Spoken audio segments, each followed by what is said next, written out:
Era uma vez um homem místico. Ele conversava com Jesus via o mundo espiritual. As pessoas místicas, que são raras, eu conheci poucas nesse pouco tempo de vida que eu tenho. Elas têm um contato mais íntimo com o mundo espiritual. E uma vez um homem caminhava pela cidade, e uma daquelas cidades antigas que tem um portal, seja bem-vindo, e ele reparou que tinha um demônio, um diabo gordinho na entrada da cidade, com um palito, tirando alguma coisa do dente, tranquilo, calmo. E aí o homem curioso perguntou: por que você não está lá dentro, na cidade, tentando as pessoas? Estou vendo ali um bar, estou vendo ali alguns lugares de pecado, eu não estou vendo nenhum demônio saindo, entrando desses lugares. Aí o diabo falou: porque essas almas já são minhas, eu não preciso mais trabalhar, elas conseguem se perder sozinhas.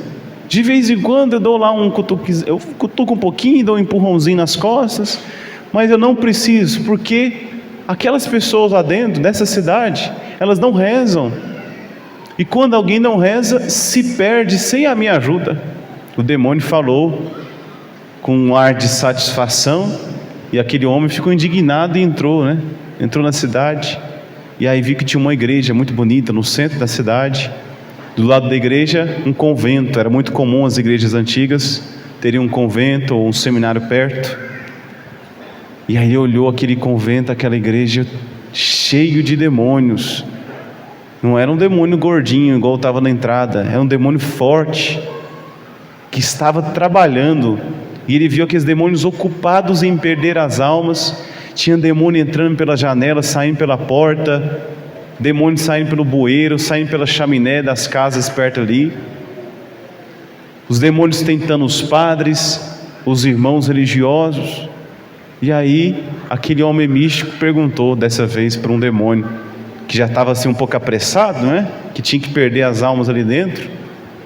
E aí o homem perguntou: por que aqui está cheio de demônios, e lá na porta da cidade tinha um demônio lá sem fazer nada? E aquele demônio disse: porque as almas que estão fora da igreja não precisam ser tentadas, que já são nossas. Agora as que estão aqui dentro da igreja, essas que estão lutando pela salvação, essas que estão buscando a santidade, essas precisam de um trabalho nosso muito mais eficaz e eficiente. Portanto, irmãos, moral da história, nós que estamos aqui somos tentados. O demônio muitas vezes entra na igreja. Esses dias assisti um filme muito bom da Brasil Paralelo, chamado Oficina do Diabo. Levanta a mão quem assistiu esse filme.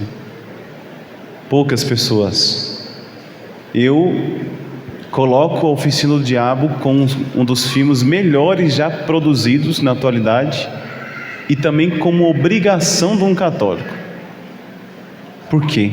Nesse filme nós vemos claramente a ação de Satanás e o modo como ele tenta a nós, como ele planeja, como ele age através dos nossos sentimentos, através de outras pessoas, de ocasiões.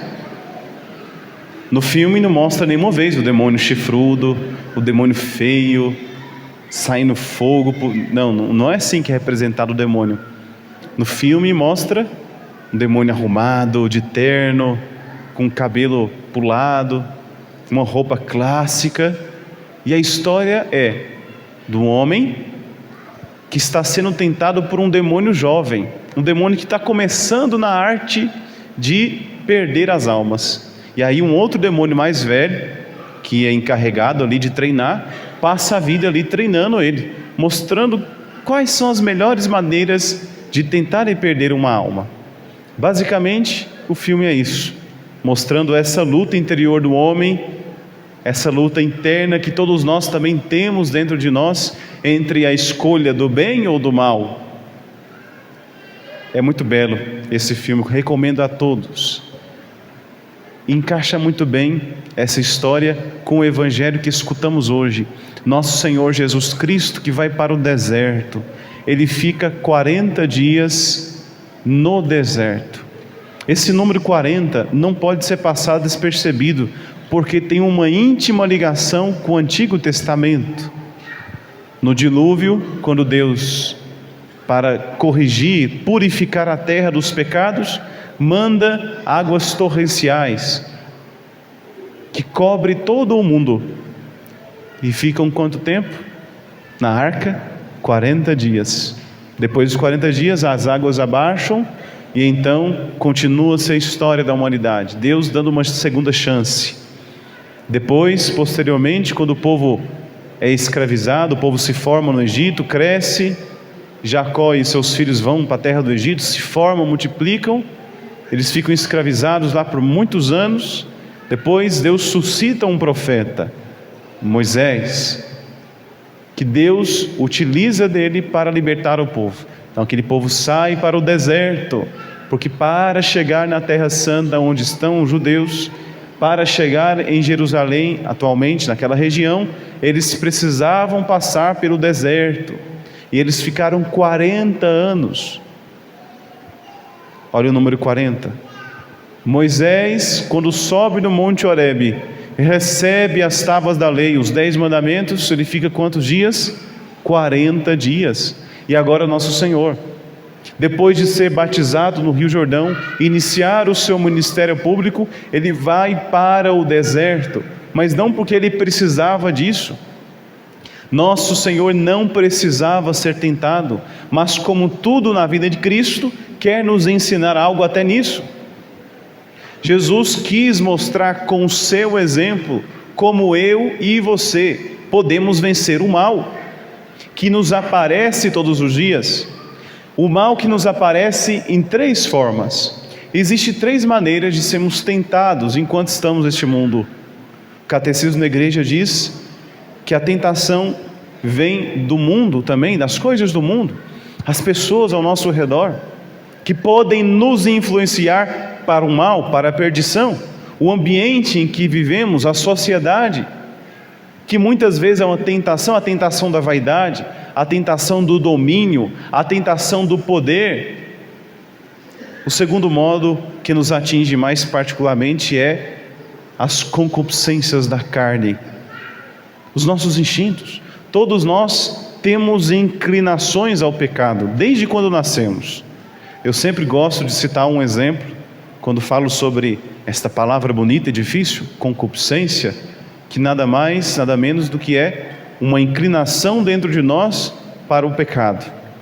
Essa inclinação que temos desde quando nascemos, quando somos concebidos, por causa do pecado original.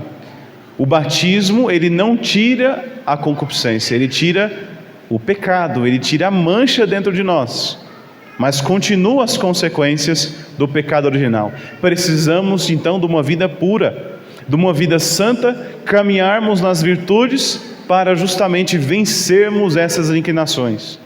Pois então, a história que eu sempre conto é de uma vez que eu vi um vídeo de uma mãe que tinha filhos gêmeos, e eles tinham um cabelinho até grande, né? Tem criança que nasce com cabelo mais grande. E aí um outro irmão, um desses gêmeos, sempre puxava o cabelo do outro. Chorava toda vez. Colocava os dois juntos, o menino passava a mãozinha gordinha, pequenininha, passava no cabelo do outro e puxava assim com força. E parece que ficava feliz vendo o irmão chorar. E começava a chorar. E a mãe decidiu fazer alguma coisa para acabar com isso. Foi lá e rapou a cabeça do irmão. Deixou na zero, igual do filho da Lina aqui. Carequinha. E aí o menino ficava lá passando a mão, não achava. Passando a mão na cabecinha branquinha e não achava o cabelo. E aí ficava assim sem entender, claro, um bebê, não tem maldade. É um instinto para mostrar que dentro de nós há uma certa inclinação para o mal. Por isso precisamos também educar as crianças na virtude, mostrar o caminho do bem, para que eles tomem a decisão certa, porque se as crianças não conhecem o caminho do bem, não sabem o que é a virtude, como vão abraçar isso? Agora nós entendemos porque o mundo está do jeito que está. Porque só é apresentado aos nossos filhos a maldade. As músicas cada vez mais com conteúdos obscenos e imorais. Ai, não adianta não, padre, eu escuto a música só pela batida.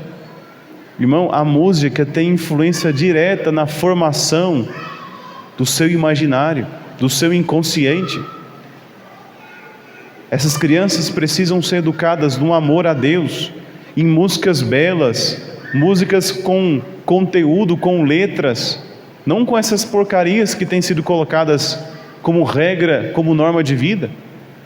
Como é importante cuidarmos disso, do nosso imaginário, para que nós saibamos escolher bem durante a nossa vida. Essa inclinação, irmãos, é vencida pela mortificação. Nesse tempo quaresmal, e nosso Senhor nos dá esse exemplo, nós temos o caminho da mortificação corporal. O que significa mortificação? O nome mortificação lembra a palavra morte. É você matar aos poucos dentro de você esta sua vontade desordenada. É você fortificar a sua vontade para que ela não se renda aos prazeres da carne. Uma vontade que não é fortificada, aceitando as contrariedades da vida, aceitando pequenos sofrimentos, buscando pequenos sofrimentos de modo voluntário, se nós não fortificamos ela, facilmente nos vencemos, somos vencidos pelo mal, não resistimos às tentações. No tempo da quaresma nós temos várias maneiras de vivermos a mortificação.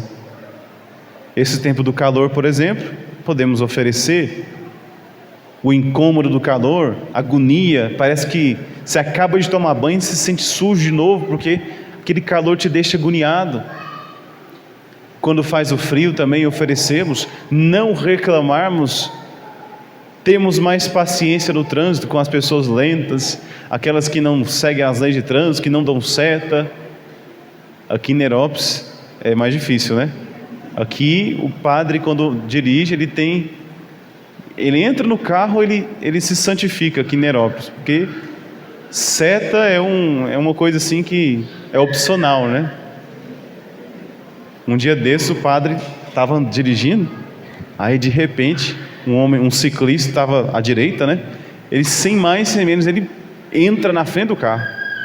Jesus amado, meu primeiro mês aqui em Nerópolis, já vou matar alguém, no primeiro mês de Nerópolis. Aí eu joguei o carro para cima do meio-fio, quase bati na lixeira.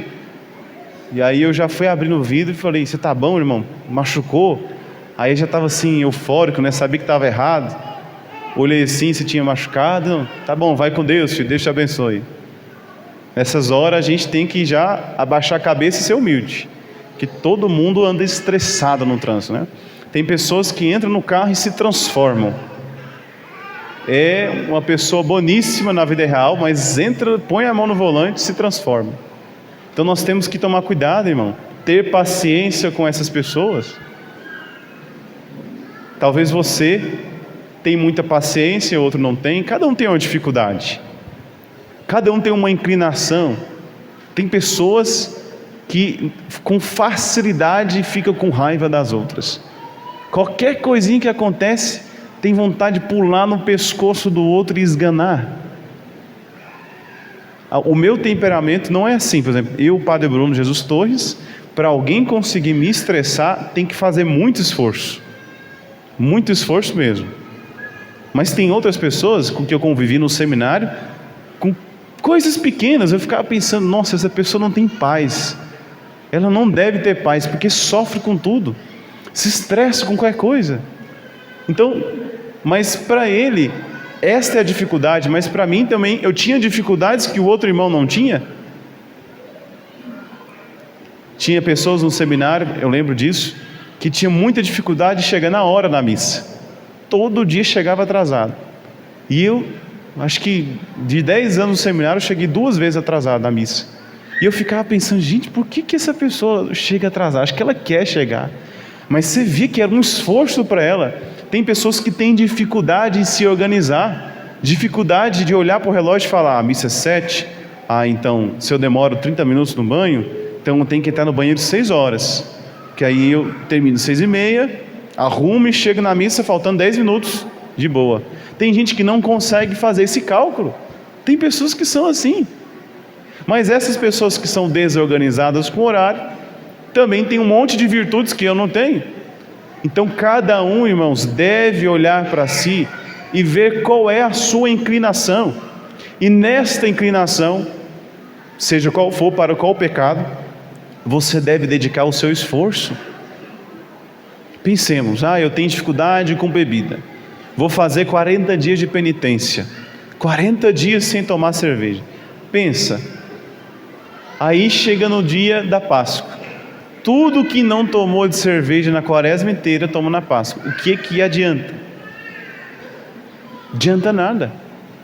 40 dias, agora eu confesso, eu já fiz isso uma vez, um tempo atrás. Fui inventar de ficar 40 dias sem nada de doce, cortei o açúcar, tudo. Aí fiquei certinho, 40 dias sem comer açúcar. Aí no dia da Páscoa, tudo que tinha de doce na casa eu comi. Abri até o pote de açúcar, comendo açúcar puro.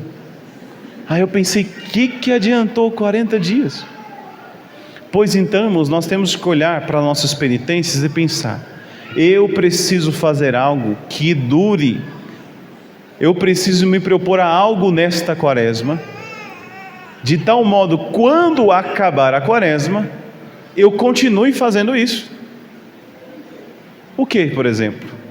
Não falar mal das pessoas, não ficar espalhando fofocas, não ficar fuxicando a vida dos outros, não julgar as pessoas, diminuir o tempo no Instagram, no TikTok ou nas redes sociais, colocar como propósito de vida nunca faltar a uma missa dominical. Poderia aqui citar tantos propósitos da vida, que você pode começar nessa quaresma e não parar jamais. Qual a terceira forma de tentação?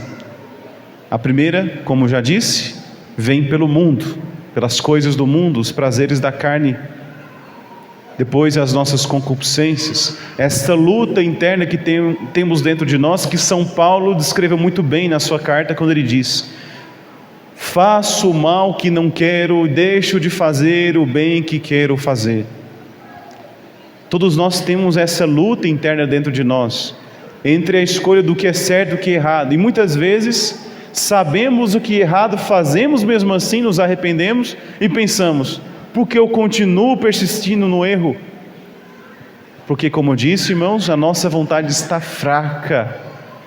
Uma vontade fraca se rende aos prazeres muito facilmente. Por isso precisamos matar a nossa carne, matar a nossa vontade, o nosso ego, praticando as mortificações. Por exemplo, ficando um dia na semana dormindo sem travesseiro. Uma coisa pequena, parece ser pequena. Um dia da semana tomar banho na água gelada. Um dia na semana você de propósito comer uma comida que você não gosta. Tem pessoas que não suportam comer cenoura. Come cenoura, coloca um pouquinho no prato. Mortifica a sua vontade. Se você não consegue fazer uma coisa que você não gosta, como depois você vai vencer a tentação? E a terceira forma de tentação vem pelos demônios. Os demônios nos tentam. De que maneira? Pela nossa imaginação. É isso que o catecismo diz. Irmãos, e nosso Senhor nos dá o remédio. Ele nos mostra como devemos vencer. Ele fica 40 dias no deserto, se dedicando ao quê? À oração, ao jejum e à penitência. Exatamente o que devemos fazer nesta quaresma. Irmãos, todos os anos temos a quaresma. De quaresma em quaresma, temos que crescer no amor a Deus, crescer na santidade. De quaresma em quaresma, vamos vencendo este homem e esta mulher velha que habita em cada um de nós, até que Cristo seja tudo em nós, até que possamos olhar para a nossa vida e louvar a Deus por termos vencido o pecado que nos afasta dele. Quando acabarão as tentações, irmãos? Enquanto estivermos nessa terra, seremos tentados até o último instante. Por isso nós rezamos todos os dias, para que Nossa Senhora reze por nós na hora da nossa morte. Porque até na hora da morte somos tentados, e justamente nesse momento precisamos estar bem unidos a nosso Senhor Jesus Cristo.